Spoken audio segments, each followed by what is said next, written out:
जय सिया राम प्यारे बच्चों। एक बार फिर से मैं डॉक्टर तुषार आर्या आपका स्वागत करता हूं आपकी अपनी family Siya Ram e learning में। जैसा कि हमने पिछले क्लास में ह्यूमन ज्योग्राफी से संबंधित जो जनरल चीज़ें थी या इंट्रोडक्टरी पार्ट था, ह्यूमन ज्योग्राफी का कंसेप्ट, नेचर, मीनिंग, ये सब सारी चीज़ें हम लोग पढ़ चुके हैं। अब मेन टॉपिक आप लोगों का इस क्लास से स्टार्ट होगा, तो यहाँ से अपने दिमाग को संतुलित करके जो बातें बोली जा रही हैं उसको ध्यान से सुनिए और ध्यान से समझने का प्रयास करिए। तो सबसे पहले ह्यूमन ज्योग्राफी में पढ़ने के लिए हमको ह्यूमन के बारे में जानना है या मानव के बारे में जानना है। और जैसा आप लोगों को पता है कि मानव के समूह को हम लोग क्या बोलते हैं, पॉपुलेशन या जनसंख्या। तो सबसे पहले हम आपका फर्स्ट चैप्टर जो होगा यूनिट सेकेंड का, वो यही होगा कि पॉपुलेशन यानी जनसंख्या का वितरण कैसा है, डिस्ट्रीब्यूशन ऑफ पॉपुलेशन। जैसा कि आपके सामने हेडिंग लिखा गया है, जनसंख्या वितरण, या फिर इंग्लिश में इसको बोलते हैं डिस्ट्रीब्यूशन ऑफ पॉपुलेशन, जनसंख्या का वितरण।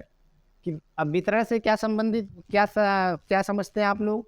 वितरण का मतलब होता है कि आप जानते हैं कि पूरे विश्व में या पूरे ग्लोब पर हर जगह पर समान संख्या में मानवों का विकास नहीं हुआ है, या हर देश में या हर क्षेत्र में, हर प्रदेश में निश्चित संख्या में मानव का जन्म नहीं हुआ है। अलग अलग जगह पर अलग अलग मात्रा में, या कह सकते हैं अलग अलग संख्या में मानव दिखाई देते हैं। कहीं पर अधिक जनसंख्या है, कहीं पर कम जनसंख्या है। जैसा कि आपका भारत देश है, आपको पता है कि भारत वर्तमान समय में, इस समय करेंट टाइम में सबसे बड़ी जनसंख्या वाला देश बन गया है। लेकिन अभी तक वो आंकड़े प्रकाशित नहीं हुए हैं। लेकिन हालांकि आप हम लोग यहाँ पर जो डाटा पढ़ेंगे वो 2011 की जनगणना के अनुसार ही पढ़ेंगे। उसके बाद जल्द ही आपको एक आध साल के अंदर में नई जनगणना की डाटा आ जाएगी, तो उसके बारे में फिर से बात कर लिया जाएगा। तो अब यही बात आपको जानना है कि आखिर ये जनसंख्या, ये मानव किस रूप से पूरे विश्व में वितरित है, अर्थात कहाँ पर कितनी जनसंख्या है। और मोटे तौर पर हम लोग ये भी जानने का प्रयास करेंगे कि उसका क्या कारण है। तो सबसे पहले हम पढ़ेंगे डिस्ट्रीब्यूशन ऑफ पॉपुलेशन, या फिर आप इसको बोल सकते हैं world pattern, population world pattern. किस पैटर्न पर जनसंख्या पूरे विश्व में या पूरे ग्लोब पर विस्तृत है। अब इसके कुछ प्रमुख कारण हैं, जैसे कि आपके सामने पीपीटी बनी हुई है और पीपीटी में लिखा हुआ है विश्व में जनसंख्या का वितरण असमान है। जैसा कि मैंने आपको पहले बताया कि पूरे विश्व में जनसंख्या असमान तरीके से फैली हुई है, कहीं पर कम है तो कहीं पर ज़्यादा है। उसके बाद अब अगर असमान है, असमान रूप से फैली हुई होगी, तो इसका कोई रीज़न होगा, कोई न कोई कारण होगा। तो इसके अलग अलग कई रीज़न है, या फिर कह सकते हैं अलग अलग कई कारण है, जिसकी वजह से हर जगह पर जनसंख्या अलग अलग संख्या में पाई जाती है।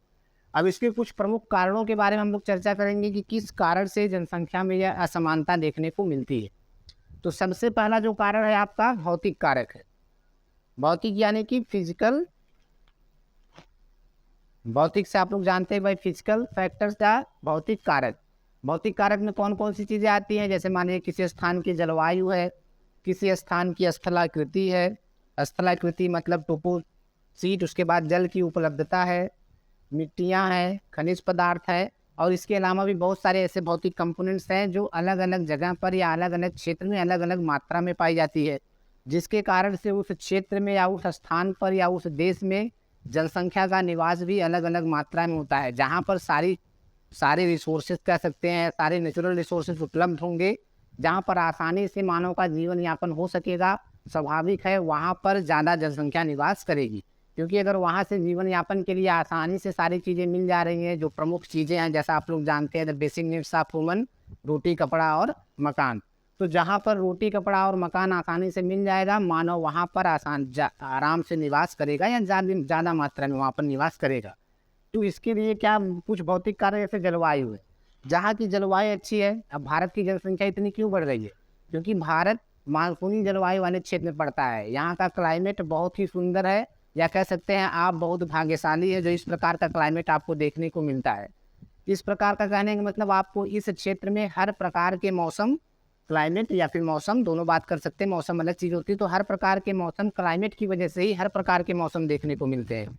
4 महीने के लिए आपके पास ठंडी है, आप ठंडी का मज़ा ले रहे हैं। 4 महीने के लिए गर्मी है, आप गर्मी का भी मज़ा ले रहे हैं। 4 महीने के लिए बरसात भी है, यानी कि वर्षा ऋतु भी है, जिसके कारण से आप वर्षा का मज़ा भी ले रहे हैं। वर्षा की वजह से आपके पास जल की उपलब्धता भी हो जा रही है। यानी जल की भी कमी नहीं हो रही है। और अगर इसी तरीके से और क्षेत्रों में देखेंगे तो कहीं पर बहुत ज़्यादा टेम्परेचर है, तापमान बहुत अधिक है, वर्ष भर केवल गर्मी पड़ती है। केवल गर्मी पड़ती है तो फिर समस्या तो उत्पन्न होगी, आप खुद ही समझ सकते हैं।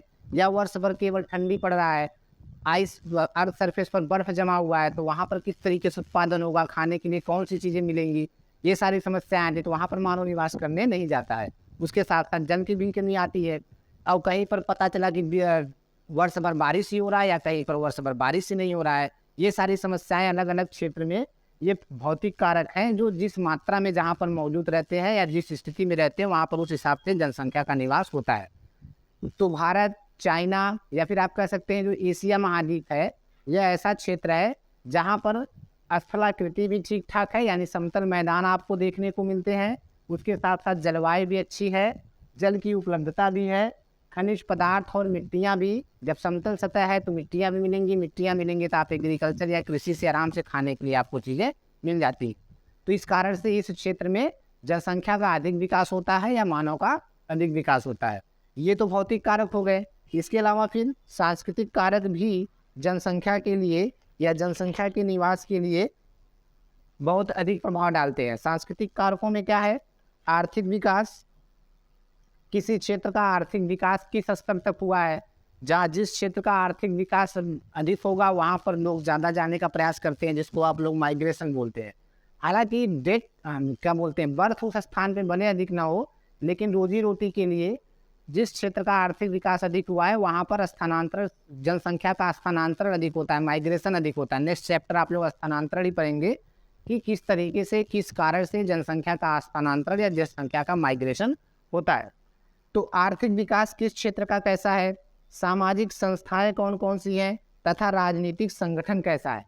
जैसे कोई क्षेत्र ऐसा है जहाँ पर किसी भी प्रकार की राजनीतिक पार्टी नहीं है, कोई भी रूल रेगुलेशन नहीं है, रफली ऐसे ही सारी संस्थाएं चल रही, या कह सकते हैं कि सामाजिक जो नियम कानून है वहाँ पर कोई नहीं है, तो वहाँ पर क्या होगा, वहाँ पर समस्याएं पैदा होंगी। वहाँ पर कोई रहना क्यों जाएगा, रोज लड़ाई झगड़ा कटने मरने कौन जाएगा, तो वही लोग रहेंगे जो वो सब चीज़ें सह सकते हैं। तो वहाँ पर भी कह सकते हैं कि जनसंख्या का रुझान नहीं होगा या जनसंख्या एकत्रित नहीं होगी या मानव एकत्रित नहीं होगा। तो जहाँ आर्थिक विकास अच्छा होगा, सामाजिक संस्थाएं ठीक ठाक होंगी, राजनीतिक संगठन अच्छा होगा, वहाँ पर जनसंख्या का निवास या जनसंख्या का संगठन अधिक होगा। तो इस कारण से भी जनसंख्या में, यानी कि इन सांस्कृतिक कारकों की वजह से ही जनसंख्या के वितरण में अंतर आता है, या जनसंख्या के वितरण पर सांस्कृतिक कारक भी एक विशेष प्रभाव डालते हैं। नेक्स्ट आपका है जनांकिकी कारण। जनांकिकी कारण में क्या है, अब जैसा कि जनसंख्या का भाई स्रोत क्या है, जन्म। आप भाई माँ के पेट से जन्म लेते हैं तभी तो जनसंख्या बढ़ती हो, चाहे वो मानव हो चाहे जो हो। तो जनांकीय कारणों में इन्हीं चीज़ों को रखा जाता है कि जन्म एवं मृत्यु दरें कैसी हैं, तथा प्रवास, उस क्षेत्र में प्रवास क्या कैसे हो रहा है। जन्म और मृत्यु दर, मान लीजिए किसी स्थान पर जन्म दर तो बहुत है, बच्चे तो बहुत पैदा हो रहे हैं, लेकिन वहाँ पर मृत्यु दर भी अधिक है, लोग मर भी ज़्यादा रहे हैं, तो फिर वहाँ का जनसंख्या क्या होगा, स्थिर होगा, वहाँ की जनसंख्या नहीं बढ़ेगी। अगर जन्म दर अधिक है, मृत्यु दर कम है, तब वहाँ की जनसंख्या बढ़ेगी।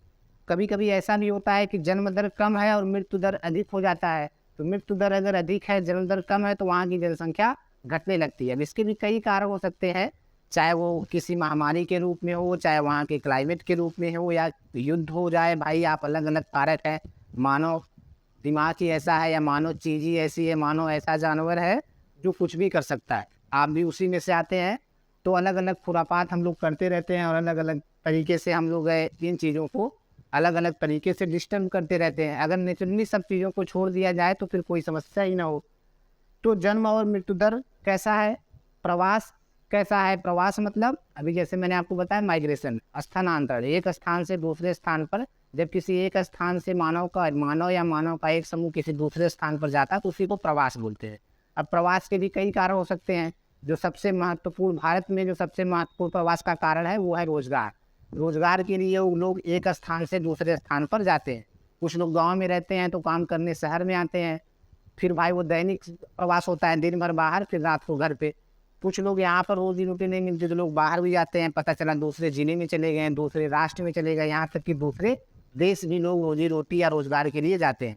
तो ये भी क्या है, प्रवास है। तो उसी स्थान पर किस स्तर का प्रवास है, किस तरीके का प्रवास हो रहा है और कितनी मात्रा में वो भी हो रहा है, यह भी जनसंख्या के वितरण को प्रभावित करता है। अगर कोई ऐसा स्थान है जहाँ पर रोजगार पर्याप्त मात्रा में उपलब्ध है, ढेर सारी इंडस्ट्री या फिर ढेर सारे कह सकते हैं कि रोजगार की उपलब्धता है, तो वहाँ पर स्वाभाविक है कि जनसंख्या एकत्रित होगी और वहाँ पर जनसंख्या अधिक होगी। तो ये कुछ प्रमुख कारण हैं जो जनसंख्या के वितरण को या जनसंख्या के पॉपुलेशन के डिस्ट्रीब्यूशन को प्रभावित करते हैं या इफेक्ट करते हैं, जिसके कारण से अलग अलग जगह पर अलग अलग मात्रा में या अलग अलग संख्या में जनसंख्या पाई जाती है। उसके बाद जनसंख्या से संबंधित अब हम वर्ल्ड पैटर्न के बारे में चर्चा करेंगे। ये तो हो गया भाई डिस्ट्रीब्यूशन। तो अगर हम पूरे ग्लोबली बात करें तो पहले वर्ल्ड पैटर्न की किस स्थान पर किस मात्रा में जनसंख्या एक्चुअली पाई जाती है वर्तमान समय में, तो उसके बारे में हम लोग देखेंगे। तो सबसे पहले आप यहाँ देखेंगे, आपके सामने लिखा है कि 2011 में जनगणना हुई थी। तो यहाँ पर हम लोग 2012 की बात कर रहे हैं। 11 की जनगणना के बाद 2012 में जो डाटा आपके सामने आया, तो सन 2012 में विश्व की आबादी 7057 7057 यानी कि 7057 मिलियन थी, जिसमें से इसका लगभग 19.4% अधिक विकसित देशों में तथा 80.6% कम विकसित देशों में वितरित था। अर्थात अब यहाँ पर इसका कारण क्या है, अधिक विकसित देश में जनसंख्या कम थी, क्योंकि उस समय कह सकते हैं कि अधिक विकसित देश ही कम थे, या इस समय भी आप बोल सकते हैं विकसित देश गिने चुने हैं, जबकि विकासशील देश और पिछड़े देशों की संख्या अधिक है। तो जब विकासशील देश और पिछड़े देशों की संख्या अधिक है तो स्वाभाविक है, मैंने लिखने का प्रयास नहीं किया था क्योंकि वो बहुत इंपॉर्टेंट नहीं थे, उसमें मैंने हेडिंग्स आपको दे दी और उन्हीं हेडिंग के तहत आपको थोड़ी बहुत चीज़ें समझनी है। लेकिन अब जो थ्योरी वाले पार्ट है जिनमें आपको कह सकते हैं कि मैटर की आवश्यकता है या डाटा की आवश्यकता है, उसको मैं लिखा है पीपीटी बना रहा हूँ, और ये ऐसे ही आपको पीडीएफ के रूप में आपको मिल भी जाएगा। आराम से पीडीएफ निकाल के आप उसका प्रिंट आउट निकाल कर भी पढ़ सकते हैं, जो आपके एग्जाम में समय में काम आएगा। आपको एग्जाम पीरियड में किसी अन्य बुक की आवश्यकता नहीं पड़ेगी, या फिर एग्जाम पीरियड में आप लोग सीरीज खरीदते हैं तो सीरीज की आवश्यकता नहीं पड़ेगी। इस पीपीटी को निकाल कर आप प्रिंट आउट करा के आसानी से पढ़ सकते हैं, या अगर प्रिंट आउट नहीं कराते हैं तो मोबाइल में ही पढ़ सकते हैं। लेकिन मोबाइल में पढ़ना थोड़ा हानिकारक होता है, तो ज़रूरत ज़्यादा कोशिश करिए कि उसका प्रिंट आउट करा के आप लोग निकाल लें, हार्ड कॉपी में ही पढ़े। तो सबसे पहले उस समय आबादी कितनी थी, 7057 मिलियन, और इसका लगभग 20% विकसित देशों में और 80 से 91% कह सकते हैं कि कम विकसित देशों में, यानी कि विकासशील देशों में या पिछड़े देशों में था। अब इसमें से अगर हम महाद्वीप वाइड बात करें तो एशिया महाद्वीप सबसे ऊपर है। जैसा कि आपको पहले से पता है कि एशिया महाद्वीप की जनसंख्या सबसे अधिक है। टोटल कितने महाद्वीप है आपके पास, 7 महाद्वीप। 7 महाद्वीप में एशिया महाद्वीप में सर्वाधिक जनसंख्या निवास करती है, और वो है 4260 मिलियन। टोटल जनसंख्या आपकी है 7057 मिलियन, और उसमें से 4260 मिलियन केवल एशिया महाद्वीप में निवास करती है, और यह सर्वाधिक आबादी वाला आपका महाद्वीप हो जाता है। दूसरा नंबर पे आता है अफ्रीका। अफ्रीका में 1072 मिलियन। तीसरे नंबर पे यूरोप 740 मिलियन, और उसके बाद दक्षिणी अमेरिका 396 मिलियन। उसके बाद उत्तरी अमेरिका 347 मिलियन। ओशिनिया यानी कि ऑस्ट्रेलिया महाद्वीप और ऑस्ट्रेलिया के अगल बगल फैले हुए कुछ महासागर में उपस्थित कुछ छोटे छोटे द्वीप, उनको मिलाकर वहाँ पर 40 मिलियन। ये क्रमशः घटते हुए क्रम में लिखे गए हैं, अर्थात सबसे अधिक जनसंख्या एशिया की और सबसे कम जनसंख्या ओशिनिया महाद्वीप या ऑस्ट्रेलिया महाद्वीप की। नेक्स्ट अगर हम बात करें तो विश्व की जनसंख्या के वितरण का सबसे महत्वपूर्ण पहलू उसका विषम वितरण है। जैसा कि ये पहले से हम बात कर रहे हैं कि भाई विषम वितरण है, मतलब कि हर जगह समान वितरण नहीं है, अलग अलग जगह पर अलग अलग मात्रा में जनसंख्या पाई जाती है। विश्व की 90% जनसंख्या या 90% से अधिक जनसंख्या या आबादी उत्तरी गोलार्ध में, और जबकि उत्तरी गोलार्ध में और दक्षिणी गोलार्ध में कितना बचा, 10% से भी कम। 90% से अधिक जनसंख्या कहाँ पाया था, उत्तरी गोलार्ध में, दक्षिणी गोलार्ध में 10%। एक भाई विद्वान है, ये त्रिवार्था लिखा है, इसको आप लोग सही कर लीजिएगा। त्रिवार्था के मत में विश्व की आधी से अधिक आबादी 5% से भी कम भूभाग पर रहती है। अर्थात त्रिवार्था जी ने बताया कि टोटल पूरे विश्व की जो आबादी है या पूरे विश्व का जो जनसंख्या है या मानव संख्या है, वह विश्व के केवल 5% भूभाग पर रहती है। यानी टोटल जो भूभाग आपके पास उपलब्ध है उसमें से 95% भूभाग पर बहुत कम जनसंख्या निवास करती है, 5% भूभाग पर ही आपकी ज़्यादा जनसंख्या निवास करती है। इसके बारे में जरा सा हम लोग बात करेंगे।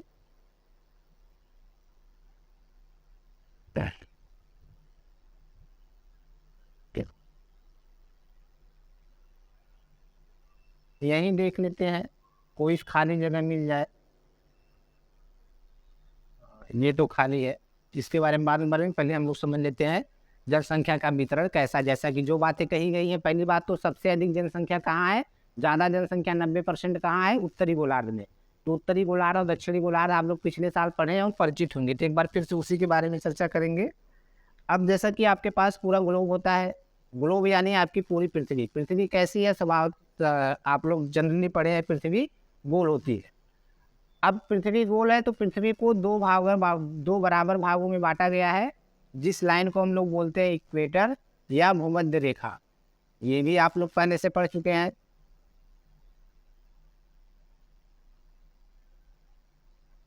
तो अभी इक्वेटर एक काल्पनिक रेखा है, जैसा कि अक्षांश और देशांतर के बारे में आप लोग पढ़े हैं। जो लोग ज्योग्राफी की जनरल टर्म्स जैसे कि अक्षांश, देशांतर, ग्रहों और नदियाँ, इन सब पर्वत पठार, इन सब को नहीं जानते हैं, उसकी एक अलग से सीरीज चलेगी जीके की या जनरल नॉलेज की, कह सकते हैं ज्योग्राफी जीएस, जिसको आप बोल सकते हैं कि जीएस के रूप में ज्योग्राफी जितना आपको जानना चाहिए, या जीएस के रूप में जो अलग अलग एग्जाम में पूछे भी जाते हैं, जो कम्पिटिटिव एग्जाम होते हैं।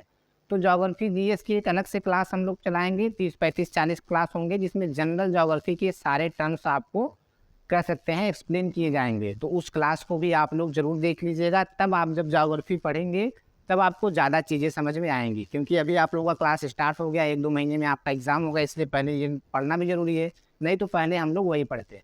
फिलहाल गर्मी के छुट्टी में हम उसको भी अवेलेबल करा देंगे, तो आप लोग उसको भी देख लेंगे, तो ज्योग्राफी पढ़ने में आपको आसानी होगी। अभी अच्छा, अब हम यहाँ पर पॉपुलेशन पढ़ाएँ, माइग्रेशन पढ़ाएँ, जब अक्षांश और देशांतर पढ़ाएँ। अक्षांश देशांतर अलग चीज़ होती है, अब ये मानव भूगोल के क्षेत्र में आता है, और ये अक्षांश देशांतर फिजिकल भूगोल। तो फिलहाल ये इक्वेटर है, साधारण रूप से इतना आप लोग जानते हैं, पिछले बार पढ़ाए भी थे हम लोग। तो इसके उत्तर वाला जो क्षेत्र है, इसको हम लोग बोलते हैं उत्तरी गोलार्ध। इसको हम लोग क्या बोलते हैं, उत्तरी गोलार्ध या नॉर्दर्न हेमिस्फीयर। और ये आपका है दक्षिणी गोलार्ध, ये आपका पूरा अर्थ है। तो ज़्यादा जनसंख्या जो निवास करती है, यही बताया गया है कि उत्तरी गोलार्ध में, यानी कि इक्वेटर के उत्तर में, इस आधे पार्ट में विश्व की 90% जनसंख्या, यानी कि पूरे विश्व की जो जनसंख्या है उसमें से 90% जनसंख्या कहाँ निवास करती है, उत्तरी गोलार्ध में। बाकी बची हुई जो 10% जनसंख्या है वही दक्षिणी गोलार्ध में निवास करती है। इसका कारण क्या है कि जो स्थलीय भाग है वो भी ज़्यादा किधर है, उत्तरी गोलार्ध में। दक्षिणी गोलार्ध में स्थलीय भाग कम है, महासागर की उपस्थिति में, यानी महासागर की मात्रा अधिक है। तो स्वाभाविक है जल में तो भाई मानव निवास करेगा नहीं। अभी आपके पास वो टेक्नोलॉजी या उतनी अच्छी टेक्नोलॉजी नहीं है कि आप जल में घर बना के या आवास बनाकर रह सके। हाँ, वो अगर भाई भविष्य में ऐसा संभव होता है तो हम लोग महासागर में भी रहेंगे, लेकिन फिलहाल क्योंकि स्थलीय भाग उत्तरी गोलार्ध में अधिक है, तो इसलिए उत्तरी गोलार्ध में जनसंख्या भी अधिक है। 90% से अधिक जनसंख्या उत्तरी गोलार्ध में, उससे कम 10% जनसंख्या आप कह सकते हैं दक्षिणी गोलार्ध में। अगर हम पूरे विश्व के मानचित्र को देखें तो आप लोगों के पास एटलस होगा, एटलस लेके आप लोग देख लीजिए। एटलस में आप देखेंगे तो पूरे विश्व का मानचित्र आपको देखने को मिलेगा, और वहाँ पर आप लोग देखेंगे कि भाई ये आपका इक्वेटर है, या कह सकते हैं भूमध्य रेखा है। इधर उत्तरी गोलार्ध में भारत पड़ता है, भारत के साथ साथ इधर और भी एशिया के कुछ देश, और इधर ही एशिया के कुछ देश।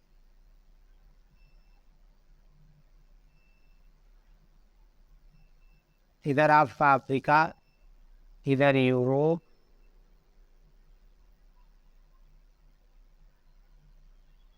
इधर आपका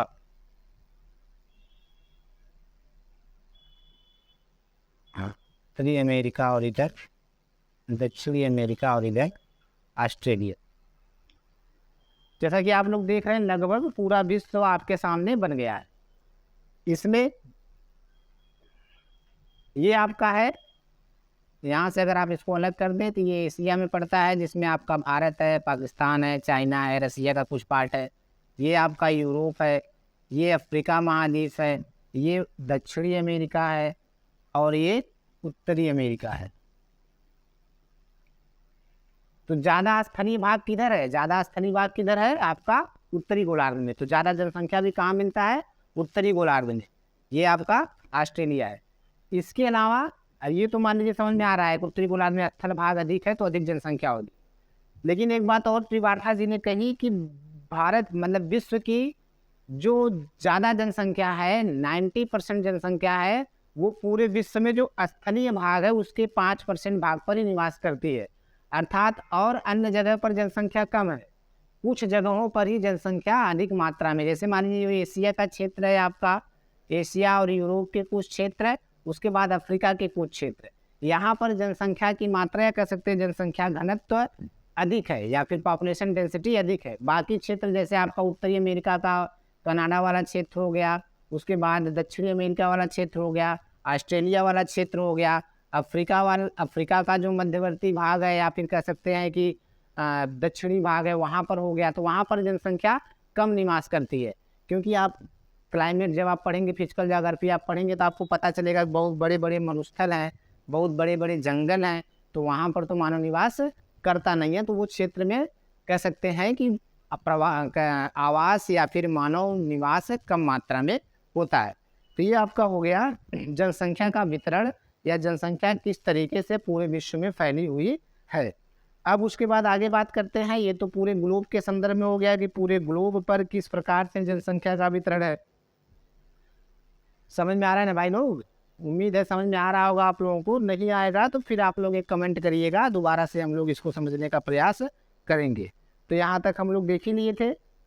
अब आगे बढ़ते हैं। तो आगे आपके पास लिखा है जनसंख्या के वितरण का दूसरा महत्वपूर्ण तथा उसका दूसरा महत्वपूर्ण क्या तथ्य ये है कि उसका तटवर्ती भागों में संकेंद्रित होना। तटवर्ती मतलब महासागर के तट पर। क्लार्क के मतानुसार विश्व की 2/3 जनसंख्या समुद्र तट से 500 किलोमीटर भीतर तक संकेंद्रित है। ये क्या लिखा है भैया? सिलाई नहीं है, ये तिहाई है। क्या है ये? त से त्रिशूल। उसके बाद नेक्स्ट हम लोग देखेंगे अलग। अब ये पूरे विश्व के संदर्भ में आप लोगों ने देख लिया कि पूरे विश्व में किस तरीके से जनसंख्या का विस्तार है। सबसे अधिक जनसंख्या एशिया में। अब हम लोग टॉपिक वाइज या कह सकते हैं महाद्वीप वाइज, कॉन्टिनेंट वाइज देखेंगे कि किस महाद्वीप में जनसंख्या का वितरण कैसा है या जनसंख्या की स्थिति क्या है। तो जनसंख्या का महाद्वीपीय वितरण, डिस्ट्रीब्यूशन ऑफ पॉपुलेशन